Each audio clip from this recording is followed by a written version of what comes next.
વેબિનારમાં જોડાયેલ દરેકનું સ્વાગત છે. આજે ગિરનારી મંડળનો 632મો વેબિનાર છે.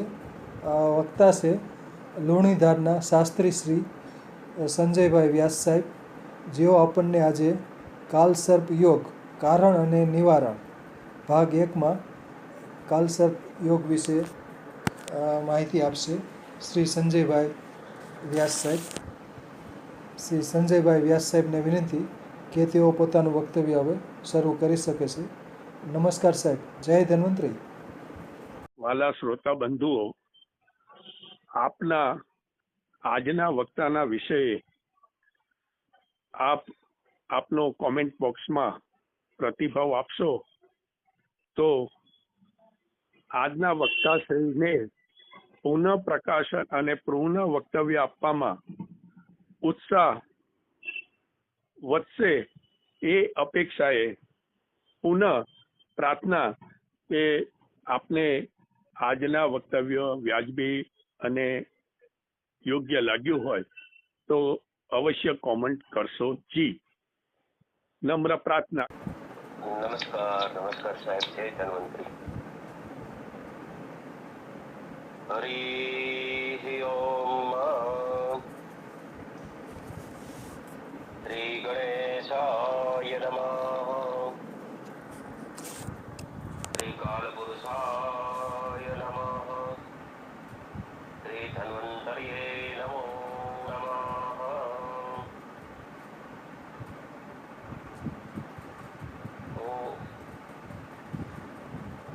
જ્યોતિષાચાર્ય સંજયકુમાર વ્યાસ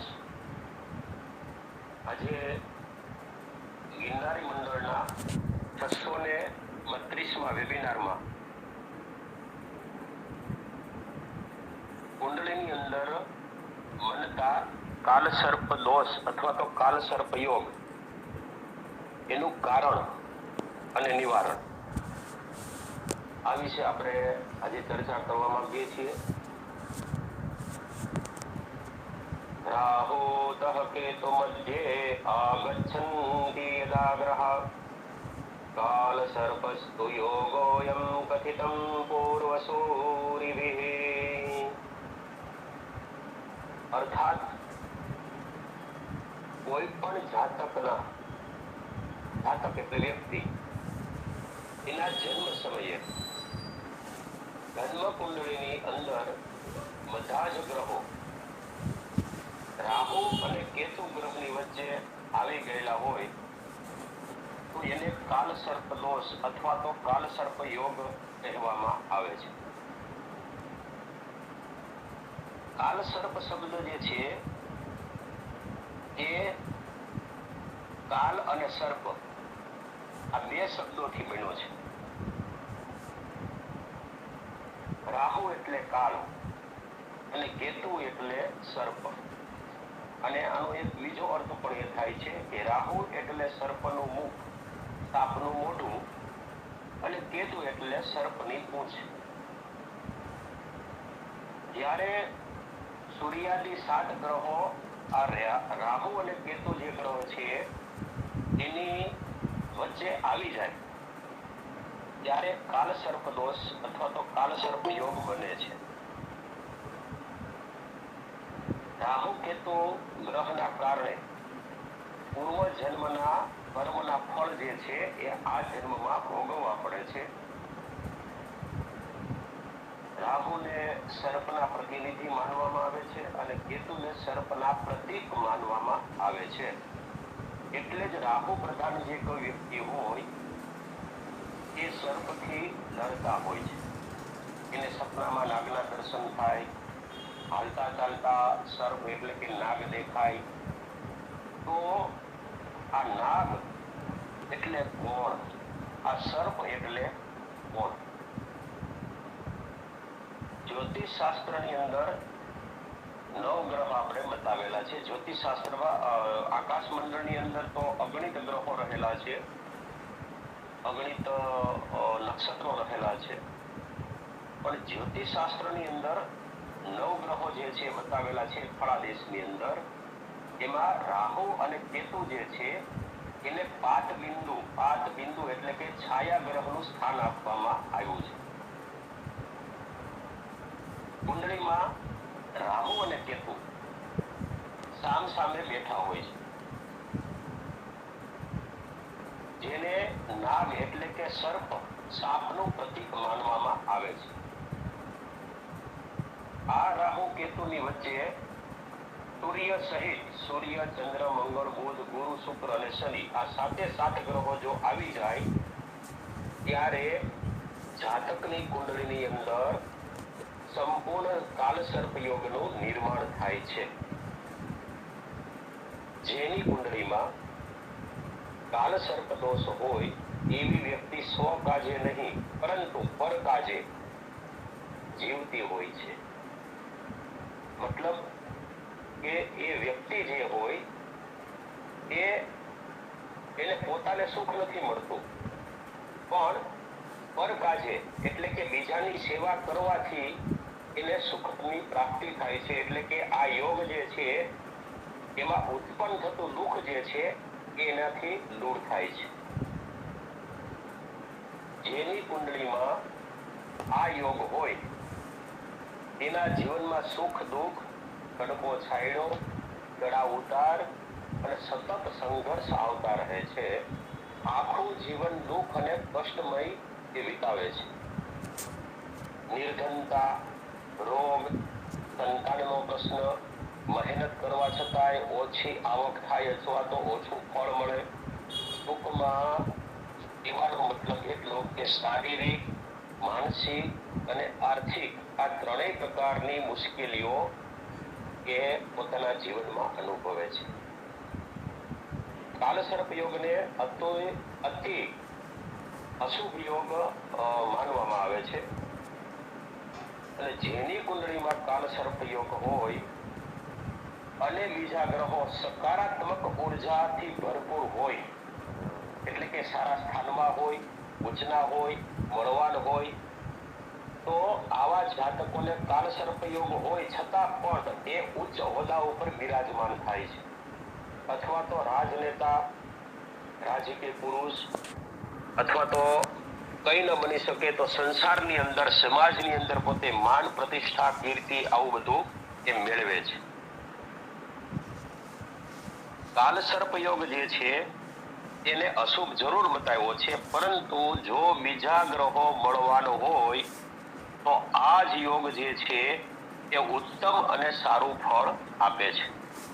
અમરેલીની અંદર એક બેંક છે, એના જે સ્ટાફ જે છે, બેંકનો સ્ટાફ, એની અંદર 60% લોકો જે છે સ્ટાફની અંદર, એ લોકોની કુંડળીની અંદર કાલસર્પ યોગ છે. એનો મેં જાતે અભ્યાસ કર્યો છે અને અનુભવ પણ કર્યો છે. એટલે કહેવાનો મતલબ એવો છે કે કાલસર્પ યોગ અશુભ જરૂર છે, પણ જો બીજા ગ્રહો ઉચ્ચના હોય ને બીજા ગ્રહો સારા હોય, જેને આપણે સારી ઉર્જાવાળા ગ્રહો કહેવામાં આવે છે, એવા જો એ ગ્રહો હોય તો એ ઉચ્ચ હોદ્દાઓ પર બેસાડે છે.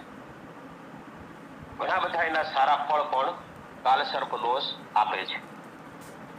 અને એટલે જ કાલસર્પ યોગથી ડરવાની જરા પણ જરૂર નથી. કાલસર્પ યોગથી ડરવાની જરા પણ જરૂર નથી. જરૂર છે તો ફક્ત અને ફક્ત એક જ વાતની કે કોઈ સારા વિદ્વાન જ્યોતિષી પાસે આ કાલસર્પ યોગ જે છે એનો સાચો ફળાદેશ કઢાવી અને એને સમજી અને એ મુજબ જ ગ્રહો પાસેથી ધાર્યું ફળ જો મેળવવું હોય તો એના માટે કરવામાં આવતી વિધિ વિધાનની પ્રક્રિયાની. કાલસર્પ જે છે એ માણસને જીવનમાં ઊંચે ચડાવે પણ છે અને નીચે પછાડે પણ છે. માટે કાલસર્પ યોગમાં રાહુ, કેતુ સિવાય બીજા ગ્રહો, એના લગ્ન, સ્થાન ઇત્યાદિ શુભાશુભ ગ્રહો જે છે એ જોઈને જ ફળાદેશ મુજબ કાલસર્પ દોષનું વિધિ વિધાન અને એની પૂજા પાઠ પ્રક્રિયા કરવી જોઈએ. હવે કાલસર્પ યોગની અંદર વેદકાળની અંદર જઈએ તો ઋગ્વેદની અંદર કોઈ પણ જગ્યાએ નવગ્રહોના નામનો ઉલ્લેખ ક્યાંય પણ મળતો નથી, પરંતુ ઋગ્વેદના 9મા મંડળની અંદર 7 આદિત્યનો ઉલ્લેખ જોવા મળે છે. 7 આદિત્ય. 9મું મંડળ 144મો અધ્યાય ને 3જી ઋચાની અંદર 7 આદિત્યોની વાત આવે છે, અને કાળક્રમે એ 7 આદિત્યોને આપણે 7 ગ્રહો તરીકે એનો ફળાદેશ અત્યારે કરીએ છીએ. જ્યારે 10મા મંડળની અંદર ઋગ્વેદના 10મા મંડળની અંદર એવો ઉલ્લેખ છે કે યજ્ઞના ઘોડાને 34 પાંસળીઓ છે. પાંસળીઓ, એ પાંસળીઓ દ્વારા યજ્ઞદેવ આહુતિનો સ્વીકાર કરી એના પ્રકાશ અને તેજથી પૃથ્વીને ચેતનવંત અને સજીવન રાખે છે.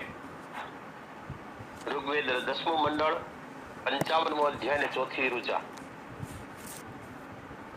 એવા માંગે છે કે યજ્ઞના ઘોડાને 34 પાંસળીઓ છે, અને એ પાંસળીઓ દ્વારા આપણે જે યજ્ઞ યાગાદી કરીએ છીએ એનો એ આહુતિનો સ્વીકાર કરી અને એના ઉર્જાથી, એની શક્તિથી એ આ પૃથ્વીને ચેતનવંત અને સજીવન રાખે છે. આનો જો જ્યોતિષની અંદર આપણે અર્થ જોઈએ તો એવો થાય કે 7 ગ્રહો અને 27 નક્ષત્રો, આનો ટોટલ કરીએ એટલે 34 પાંસળીઓ થઈ. હવે જ્યારે પૂજા પાઠ વિધિ વિધાન યજ્ઞ યાગોદી જે કંઈ આપણે કરતા હોઈએ એમાં યજ્ઞની અંદર જવ તલ ઘી ફળ ફળાદી ઔષધિ વનસ્પતિ જે કંઈ ખાદ્ય પદાર્થ જે કંઈ હોય, અથવા તો એની અંદર હોમવા માટેના જે પદાર્થ છે જેને હુત દ્રવ્ય કહેવામાં આવે છે, એ હુત દ્રવ્યની આહુતિ જ્યારે આપવામાં આવે, આ એક કર્મકાંડની પ્રક્રિયા છે, અને એ પ્રક્રિયા દ્વારા, યજ્ઞ દ્વારા આ 34 પાંસળીઓ એટલે કે 7 ગ્રહો અને 27 નક્ષત્રો જે છે એ આ યજ્ઞની આહુતિનો સ્વીકાર કરી અને યજ્ઞ સ્વરૂપ એવા આદિત્યને એ પહોંચાડે છે, અને એનું સારું ફળ એટલે કે જેને આપણી ભાષામાં આપણે પુણ્ય કહેવામાં આવે છે, એ પુણ્ય જે છે એ યજમાનને એટલે કે વિધિ વિધાન કરાવનારને પ્રાપ્ત થાય છે. અને યજમાનના એટલે કે જાતકની કુંડળીની અંદર રહેલા ગ્રહ અને નક્ષત્ર જનિત કોઈ પણ પ્રકારના દોષ હોય તો તે શાંત થઈ જાય છે, અને પૃથ્વી ઉપર એનું જીવન જે છે એ એકદમ સુખમય અને શાંતિથી પસાર થાય છે.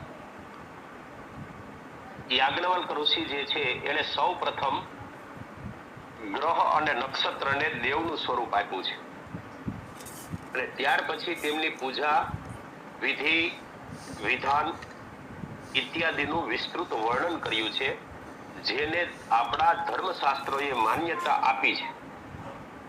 એનો અર્થ એવો થયો કે જ્યારે કોઈ પણ ગ્રહ અથવા તો નક્ષત્ર આપણને બાધારૂપ બનતા હોય ત્યારે તેની પૂજા વિધિ વિધાન યજ્ઞ યાગાદિ અવશ્ય કરવા જોઈએ.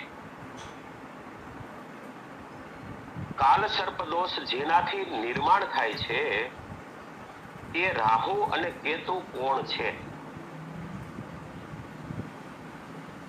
તો ઋગ્વેદની વાત કરીએ તો ઋગ્વેદમાં રાહુનું ક્યાંય નામ જોવા મળતું નથી. આખા ઋગ્વેદની અંદર કોઈ પણ જગ્યાએ રાહુનું નામ કોઈ પણ જગ્યાએ નથી.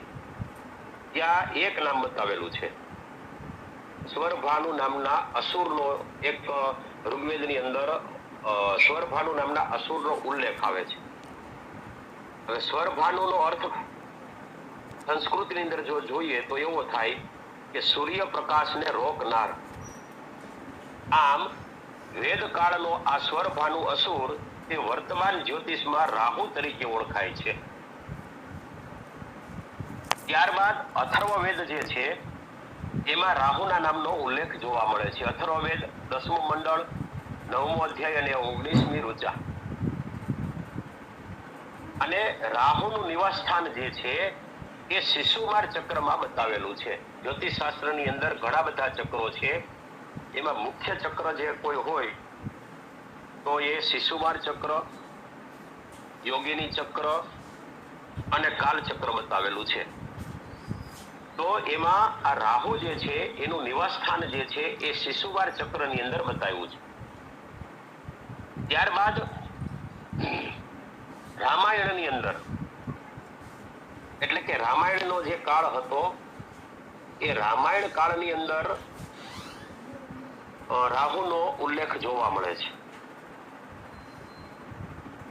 ત્યાર પછી મહાભારત કાળની અંદર રાહુ અને કેતુ આ બંનેના નામનો ઉલ્લેખ જોવા મળે છે.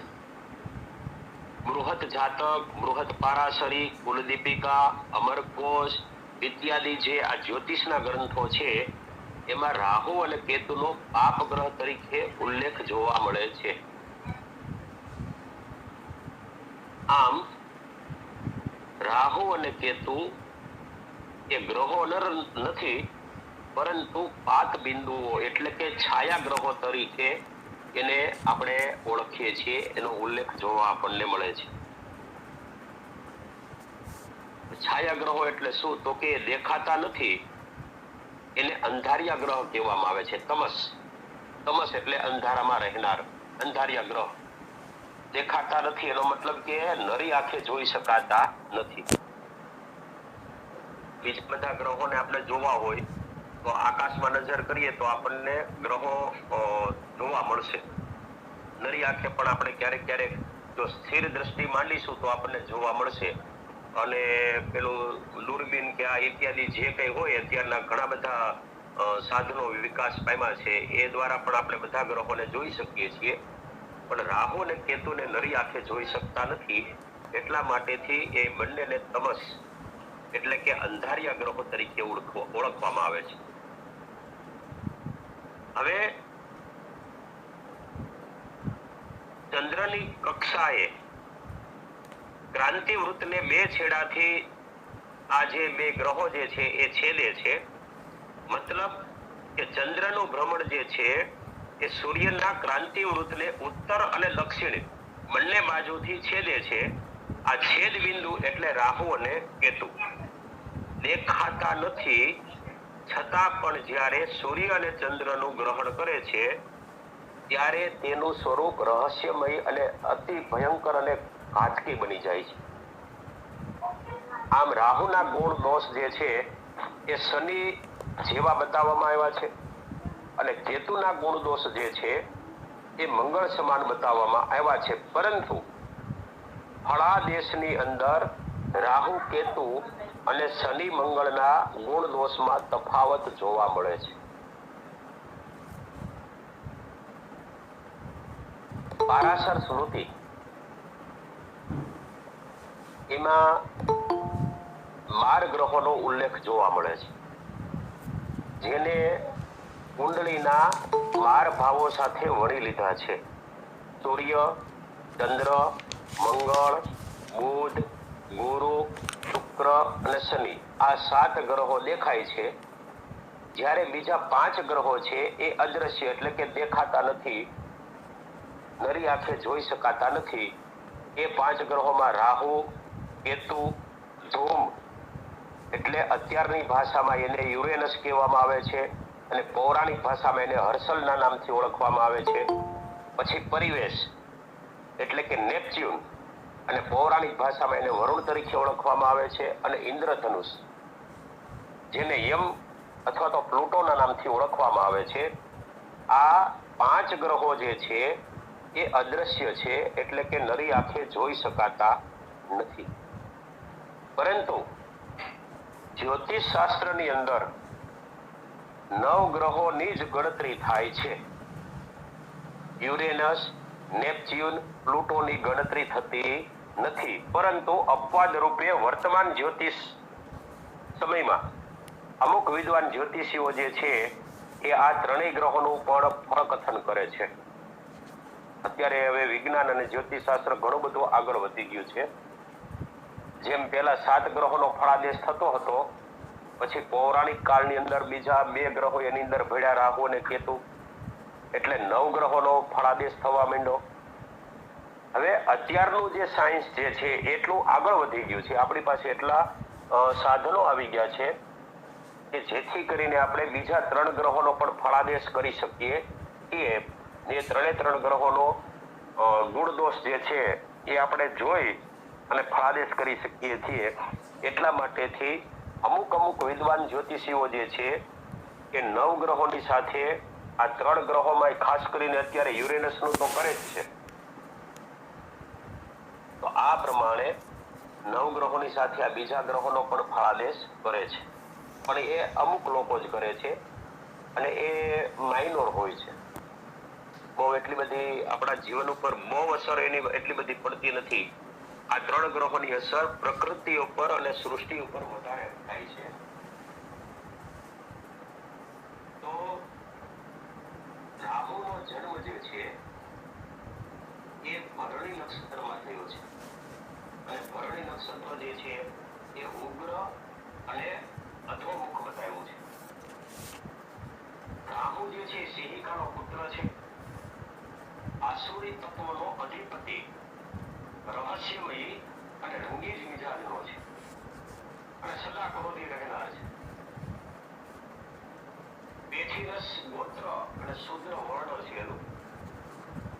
મલય દેશ જે છે એનું સ્થાન છે અને બર્મન દેશના લોકો ઉપર એ સત્તા જમાવે છે. ઇહન દેશ જે છે એ રાહુની જન્મભૂમિ છે. એના દેવતા જે છે એ વાયુ છે, અધિદેવતા છે એ કાળ છે અને પ્રત્યાધિ દેવતા જે છે એ સર્પ એટલે કે નાગ છે. જળ અને વાયુ એ મિશ્ર તત્વ છે. એનું સમિત જે છે એ છે દુર્વા, ઔષધિ છે એ છે ચંદન મૂળ અને એનું ફૂલ છે એ છે રાહુલતા.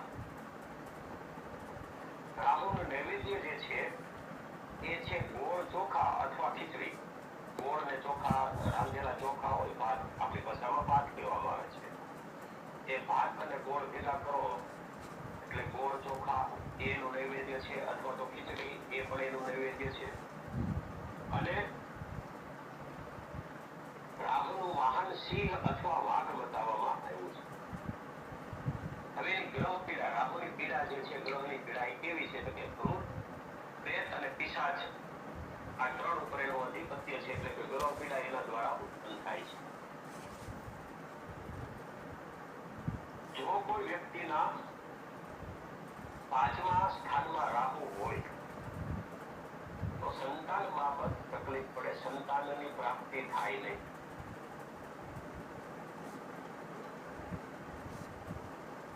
અને જો સંતાનની પ્રાપ્તિ કરવી હોય તો એના માટે વિધિ વિધાન બતાવેલું છે કે સોનાનો નાગ બનાવવાનો, પછી એ નાગનું પૂજન કરવાનું, નાગબલી નામની વિધિ આવે છે એ કરવાની, અને પછી સોનાનો નાગ જે છે એ જળમાં પધરાવી દેવો અથવા તો શિવજી મહારાજને ચડાવવો. અને આ પ્રમાણે એનું વ્યવસ્થિત વિધિ વિધાન કરવામાં આવે તો સંતાનની પ્રાપ્તિ થાય છે. બીજું એ બતાવેલું છે કે રાહુ જેનો બળવાન હોય એ ગારુડી વિદ્યામાં પારંગત હોય,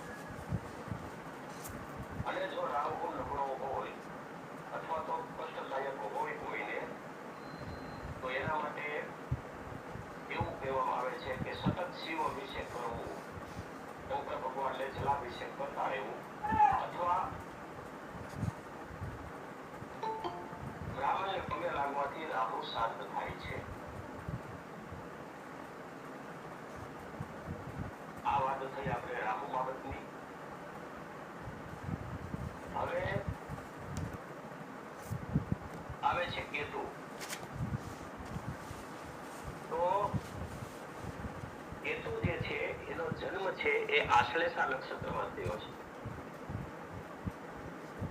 આશ્લેષા નક્ષત્ર જે છે એ સર્પ એટલે કે સાપનું, નાગનું નક્ષત્ર બતાવવામાં આવ્યું છે આપણા જ્યોતિષશાસ્ત્રમાં. અને વળી આ નક્ષત્ર જે છે એ ક્રૂર અને અધોમુખ નક્ષત્ર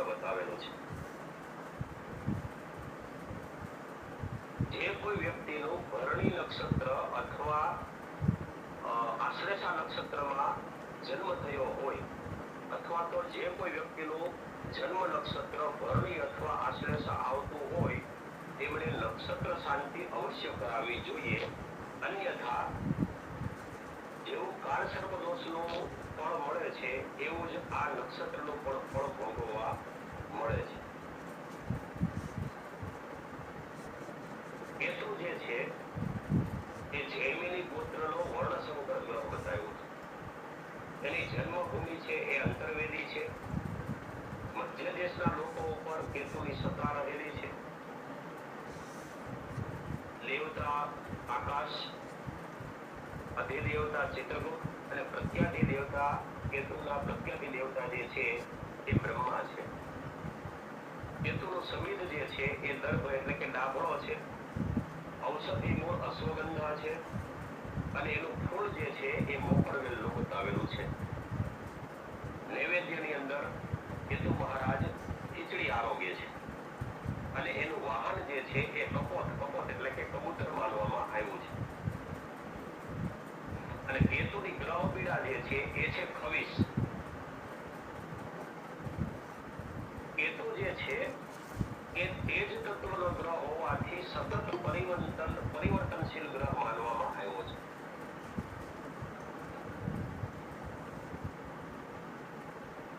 અને જે વ્યક્તિના જીવનની અંદર સતત પરિવર્તન લાવતો રહે છે, કેતુ જે છે એને જ્યોતિષ શાસ્ત્રમાં પરિવર્તનશીલ ગ્રહ કહેવામાં આવ્યો છે.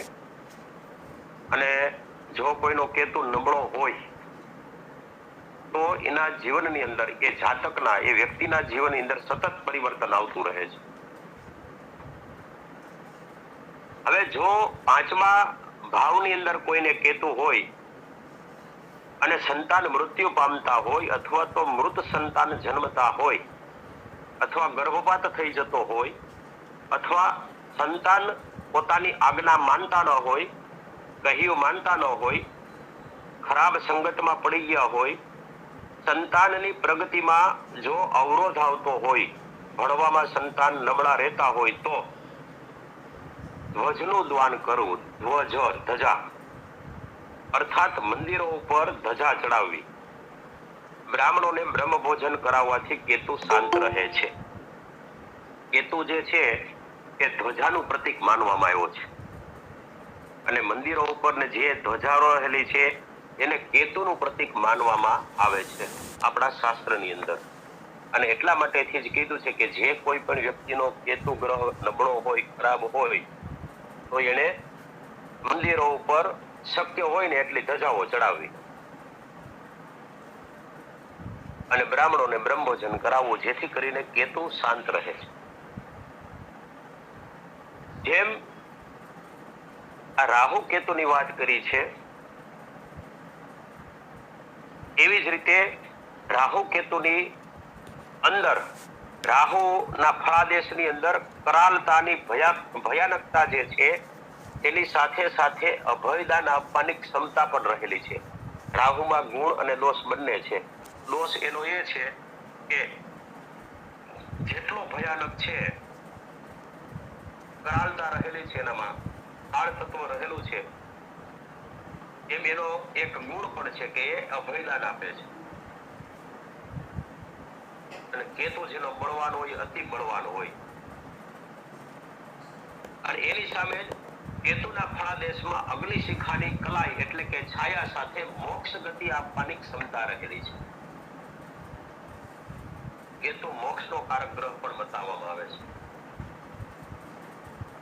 અને એટલા માટેથી કેતુનું એક નામ શિખી પણ કહેવામાં આવે છે. શિખી.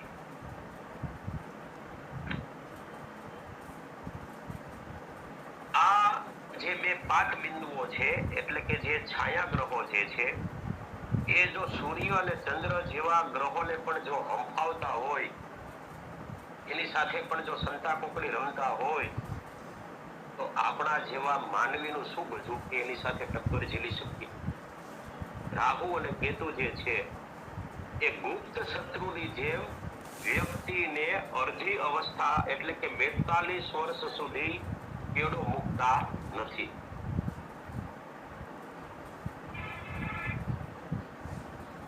ન સ્થાનવ્યમ ચ ન મંતવ્યમ ક્ષણમપી અધમેવ સહજ. આ બે ગ્રહોના વિષ ચક્રમાં સર્પ એટલે કે નાગના બધા જ ગુણો રહેલા છે. અને આના પરથી સમજી શકાય કે રાહુની દાઢ અને કેતુની છાયા કેટલી ભયાનક અને વિકરાળ હશે.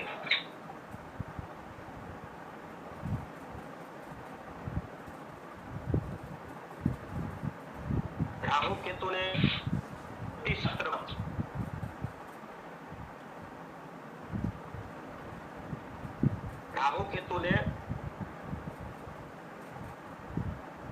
જ્યોતિષ શાસ્ત્રમાં પાદ બિંદુ માનવામાં આવ્યા છે, એટલે કે છાયા ગ્રહોમાં માનવામાં આવ્યા છે.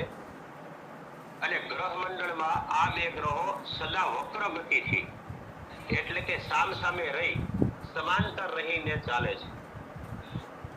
રાહુ અને કેતુ બે એકબીજાની સામ સામે જ હોય છે કુંડળીની અંદર, 7મા સ્થાનમાં જ હોય એકબીજાથી.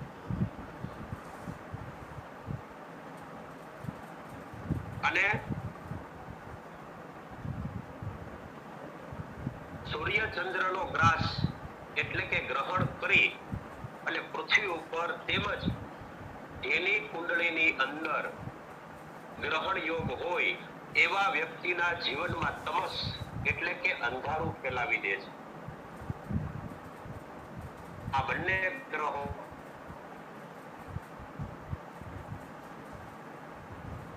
દેવાધીન કાળ સર્પ યોગનું નિર્માણ કરે છે.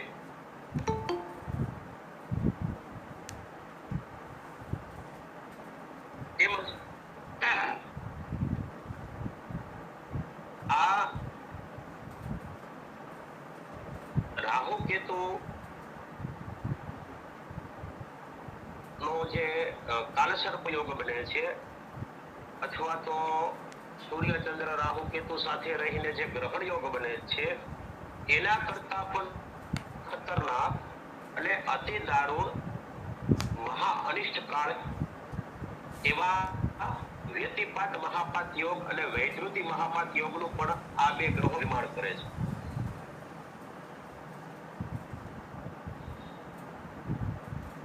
આ બંને મહાપાત જે છે એ યોગ આપેલા છે આપણા જ્યોતિષ શાસ્ત્ર.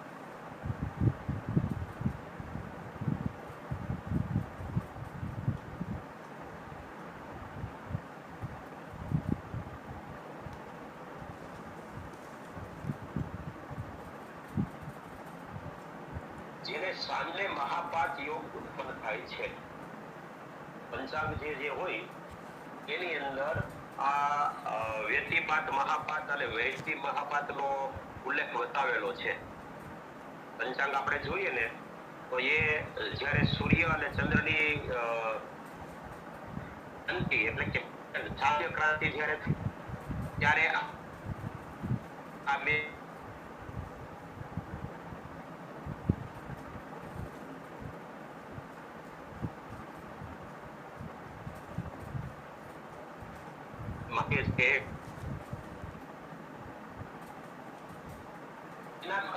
જેને વ્યતિપાત મહાપાત યોગ કહેવામાં આવે છે.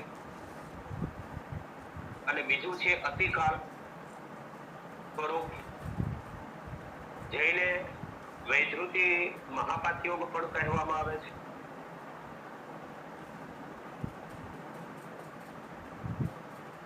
જ્યોતિષ અને મુહૂર્ત શાસ્ત્રની અંદર અનેક અશુભ યોગો બતાવ્યા છે અને એ યોગોનો ભંગ, અપવાદ, નિવારણ, ઉપાય બધું જ બતાવેલું છે. પરંતુ આ બે મહાપાત યોગ જે છે એના માટે કોઈ પણ પ્રકારનો અપવાદ બતાવેલો નથી એનો કોઈ યોગ ભંગ બતાવ્યો કે નથી એના કોઈ બાંધછોડ કરવામાં આવી. એટલા આ ખરાબ અને ખતરનાક બે યોગ રહેલા છે. મહાપાત, વ્યતિપાત મહાપાત અને વૈધૃતિ મહાપાત યોગ. સિદ્ધાંત શિરોમણી ગ્રંથ જે છે અથવા સૂર્ય સિદ્ધાંત, જ્યોતિષ નિબંધ ઇત્યાદિ ગ્રંથોની અંદર એવું લખવામાં આવ્યું છે કે સૂર્ય અને ચંદ્રની ક્રાંતિ યોગથી ઉત્પન્ન થયેલા આ બંને મહાપાત યોગ પૃથ્વી ઉપર મહાભયંકર અગ્નિજ્વાળા ફેલાવે છે. તેમ આ બંને યોગમાં કે કોઈ પણ એક યોગમાં જન્મેલ જાતક એટલે કે વ્યક્તિ એટલો ક્રૂર, હિંસક, નિર્દયી અને દ્રઢ મનોબળ વાળો હોય કે એની કોઈ સીમા હોતી નથી. અને એ વ્યક્તિ જો બળવાન બને અથવા તો શાસક એટલે કે રાજા બને તો પૃથ્વી ઉપર ભયંકર અગ્નિજ્વાળા ફેલાવી અને માનવ જીવનને તહસ નહસ એટલે કે મૃત્યુ તુલ્ય બનાવી દે છે. અને એના ઘણા બધા આપણા ઇતિહાસની અંદર દાખલાઓ છે. હિટલર છે ને મુસોલિની છે ને આ બધા જે દ્રઢ મનોબળ વાળા વ્યક્તિઓ જે છે, તો આવા જે વ્યક્તિઓ હોય છે એ જો શાસક બને તો માનવ જીવન જે છે એને મૃત્યુ તુલ્ય બનાવી દે એવી એ નિર્ણયો લે છે. માટે વૈધૃતિ મહાપાત યોગ અથવા તો વ્યતિપાત મહાપાત યોગ જે હોય એમાં કોઈ પણ બાળકનો જન્મ થયો હોય તો વૈધૃતિ યોગ અથવા વ્યતિપાત યોગ અથવા તો અમાસના દિવસે મહાપાત દોષની જનન શાંતિ જે કહેવામાં આવે, જનન એટલે કે જન્મ શાંતિ, એ અવશ્ય કરાવવી જોઈએ, જેથી બાળક શાંત, વિનમ્ર અને આજ્ઞાકારી બની માતા પિતાને સુખ આપે અને આ સમાજ માટે ઉપયોગી બને. સૂર્ય એટલે આત્મા અને ચંદ્ર એટલે મન. આ આત્મા અને મનનું અંશાત્મક મિલન એટલે અમાવાસ્યા, જેને આપણે અમાસ તરીકે ઓળખવામાં આવે છે.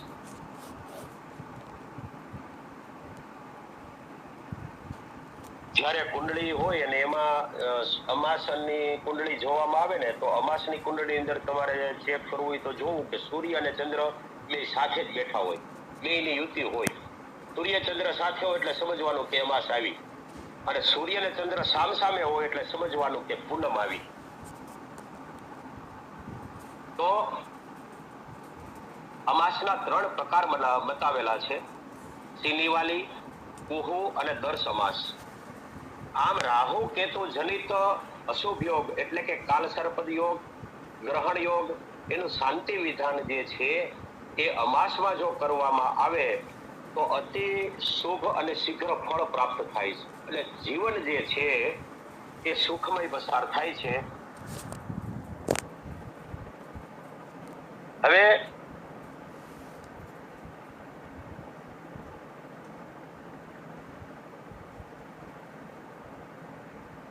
કાલસર્પ યોગ જે છે એને આપણા પ્રાચીન જ્યોતિષ ગ્રંથોની અંદર અને સંહિતાઓમાં સર્પયોગ તરીકે ઓળખવામાં આવતો હતો. વરાહ મિહિર અને કલ્યાણ વર્મા જે છે જ્યોતિષકારો, એને પોતાના ગ્રંથની અંદર સર્પયોગના નામનો ઉલ્લેખ કરેલો છે. જ્યારે જૈન શાસ્ત્રો જે છે, જૈન શાસ્ત્રો જેવા કે શ્રુતકેવલી, ભદ્રબાહુ, હીરકલશ ઇત્યાદિ જે જૈન ગ્રંથો જે છે જ્યોતિષના, એની અંદર પણ સર્પયોગનો ઉલ્લેખ જોવામાં આવે છે.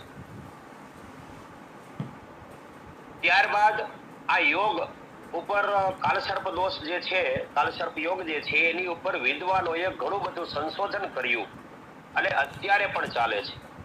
અને જેમાં કાળક્રમે ધીમે ધીમે ઘણા દેશમાં ફેરફાર થતા ગયા અને રાહુ કેતુ વચ્ચે બધા ગ્રહો આવી જાય તો સંપૂર્ણ કાલ સર્પ દોષ કહેવામાં આવે છે. પરંતુ જો કેતુ અને રાહુની વચ્ચે બધા ગ્રહો આવે તો તેને વિપરીત કાલ સર્પ દોષ કહેવામાં આવે છે.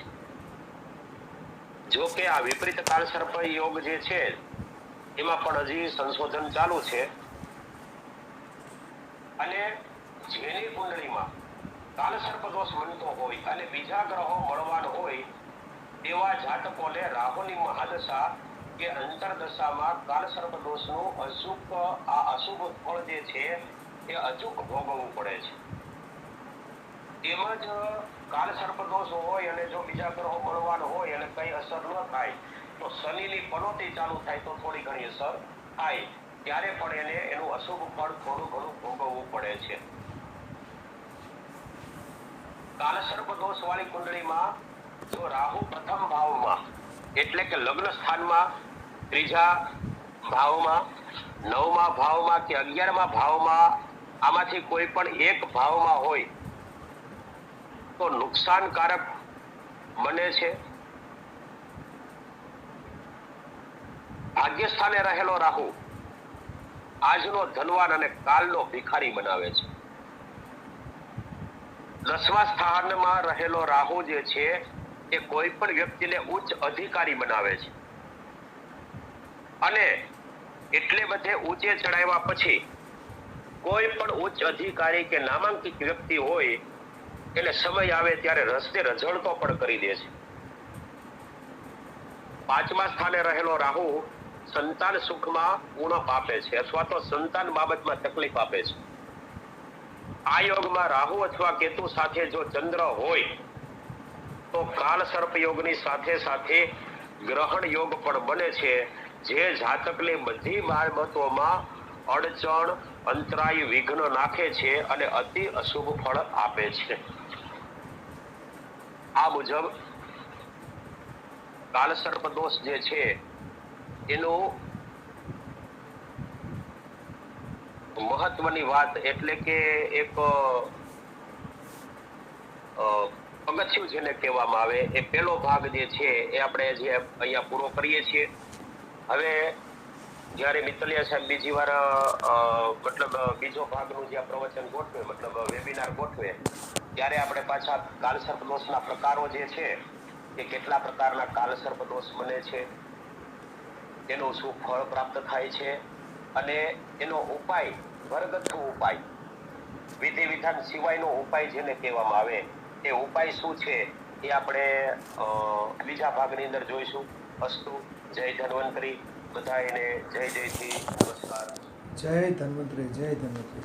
ખૂબ ખૂબ આભાર શ્રી સંજયભાઈ વ્યાસ સાહેબ, જેમણે આજે કાળ સર્પ યોગ વિશે સરસ માહિતી આપી. રાહુ કેતુ ગ્રહ વિશે પણ વિસ્તૃત માહિતી આપી. ખૂબ ખૂબ આભાર શ્રી સંજયભાઈ શાસ્ત્રી સાહેબ. હવે વૈદ્ય શ્રી વિનોદભાઈ ઠક્કર સાહેબને વિનંતી કે 2 શબ્દો કહે.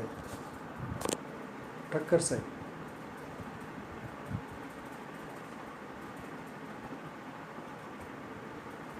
જય ધન્વંતરી. સંજયભાઈ શાસ્ત્રી સાહેબનો તો આભાર માનવો રહ્યો, પણ હૃદયથી અને દિલથી વાત કરું તો જ્યોતિષમાં મને કંઈ જ બહુ જ્ઞાન નથી, પણ એક વાત મને આજે એમની વાતો પરથી જે સમજ પડી કે વ્યક્તિપાત, વૈદ્યુતિ કેટલા પ્રભાવી છે અને એ મને આનંદ થયો. પણ મારા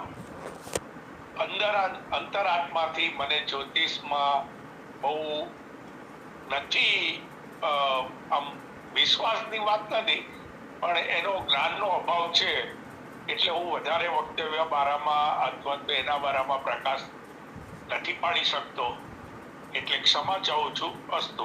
આભાર, આભાર. હવે શ્રી દિનેશભાઈ બી ખાંટ સાહેબને વિનંતી કે 2 શબ્દો કહે. ખાંટ સાહેબ.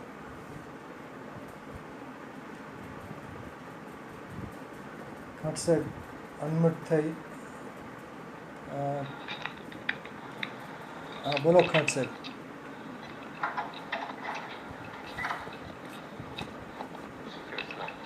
નમસ્કાર ખાંટ સાહેબ, બોલો બોલો. બોલો ખાંટ સાહેબ. સંભળાય છે? હા, સંભળાય છે, બોલો. સંજય સાહેબની તો આમાં માસ્ટરી છે. એના જ્યોતિષમાં આપણે ઘણા બધા પ્રવચનો સાંભળ્યા છે, એટલે આમાં તો આપણે કઈ બોલી શકીએ નહીં.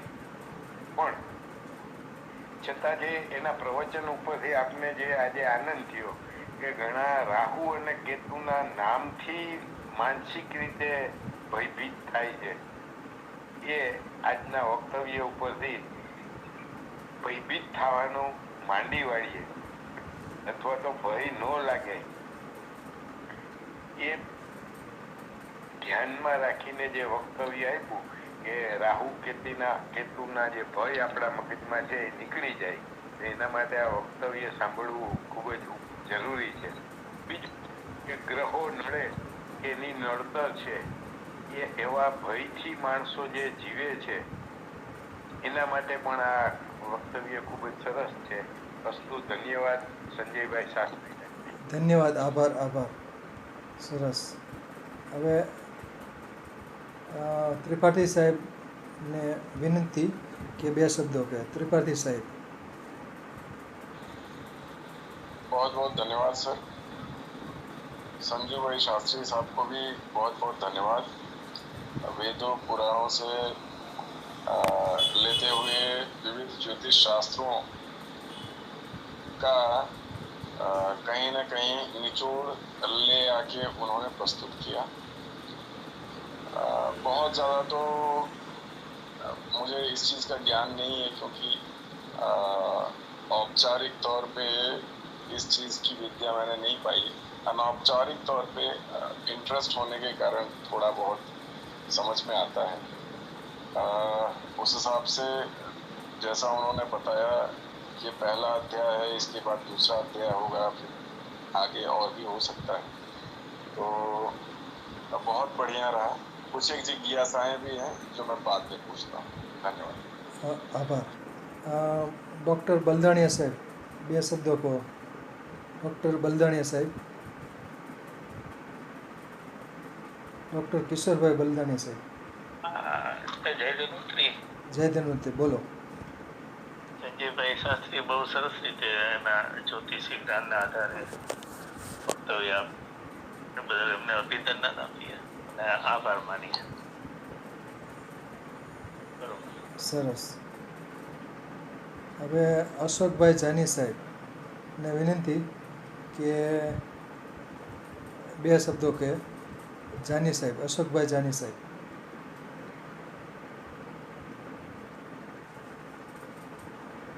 વ્યાસજી, મહાદેવ, કાપી હોય ગયા? ના થોડીક ટિપ્પણી કરી નાખો ને. 2 શબ્દો કહો. કાળસર્પ દોષની જે વાત કરી એની જોડે જોડે જો બીજા વૈધૃતિ યોગ અથવા વ્યતિપાત યોગ અથવા વિપરીત કાળસર્પ યોગ વિશે વિશેષ સમજાયું હોત તો બધાને વધારે ઊંડું જ્ઞાન પ્રાપ્ત થાય. પણ કાળસર્પ દોષ વિશે લગભગ બધા જાણતા જ હોય છે, પણ છતાં એને જે સમજાવવાની શૈલી બહુ ઉત્તમ હતી અને એની બીક દૂર થાય કે કાળસર્પ દોષ હોય તો, અને કાળસર્પ દોષ હોય તો જે બાબત બતાવી કે ભાઈ એમાં હેરાનગતિ જ થતી હોય છે, બીજા માટે કામ કરે. પણ એ સિવાય પણ ઘણી બધી બાબતોનો ઉલ્લેખ કર્યો હોત તો ખૂબ આનંદ થાત. સરસ. નહીં, એ તો એનો ઉલ્લેખ કરવાના જ છે. બીજો ભાગ પણ છે આનો, બરાબર. એટલે આજે થોડોક ઉલ્લેખ એમણે કર્યો છે સંજયભાઈ શાસ્ત્રી સાહેબે, બરાબર. વિપરીત કાળસર્પ યોગ વિશે પણ સમજાયું છે અને જે બીજા કીધા વ્યતિપાત યોગ ને બીજા, બરાબર, એના વિશે પણ ટૂંકમાં માહિતી આપી છે. બીજા ભાગમાં વધુ માહિતી આપવામાં આવશે. આભાર. સરસ રહ્યું વક્તવ્ય. આભાર.